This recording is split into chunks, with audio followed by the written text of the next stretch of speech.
Working women's coordination ആഭിമുഖ്യത്തിൽ പാലക്കാട് വനിതാ തൊഴിലാളി സംഗമം സംഘടിപ്പിച്ചു. അഞ്ചുവിളക്ക് പരിസരത്ത് നടന്ന പരിപാടി സംസ്ഥാന ആസൂത്രണ ബോർഡ് അംഗം ഡോക്ടർ PK ജമീല ഉദ്ഘാടനം ചെയ്തു. ടെക്നിക്കൽ വിഭാഗത്തിലുള്ള വിദ്യാഭ്യാസത്തിൽ പെൺകുട്ടികളുടെ എണ്ണം കുറവായിട്ട് കാണുന്നത്. അതായത് ഇപ്പോൾ VHSC അതുപോലെ തന്നെ ടെക്നിക്കൽ ഹൈസ്കൂൾ, അതുപോലെ തന്നെ എഞ്ചിനീയറിംഗ് മേഖല, കാർഷിക മേഖല, ഇപ്പോൾ അഗ്രികൾച്ചർ യൂണിവേഴ്സിറ്റിയിലുള്ള പല പല കോഴ്സുകളുണ്ട്. ഇതിലൊക്കെ നോക്കിക്കഴിഞ്ഞാൽ കേരളത്തിൽ പെൺകുട്ടികളുടെ എണ്ണം കുറവായിട്ടാണ് കാണുന്നത്. അതുകൊണ്ട് തന്നെ പിന്നീട് വരുന്ന തൊഴിൽ മേഖലയിൽ ഈ ഒരു വ്യത്യാസം നമുക്ക് കാണാൻ കഴിയും.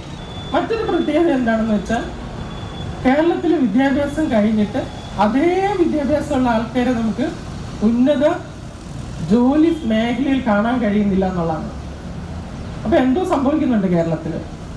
കുറേ കുട്ടികൾക്ക് വിദ്യാഭ്യാസം കൊടുക്കുന്നുണ്ട്, ആ വിദ്യാഭ്യാസം കൊണ്ട് ഒരു പ്രയോജനം ഇല്ലാത്ത ഒരു സ്ഥിതിയിലേക്ക് നമ്മൾ പോകുന്നുണ്ടോ എന്നുള്ള ഒരു സംശയമുണ്ട്.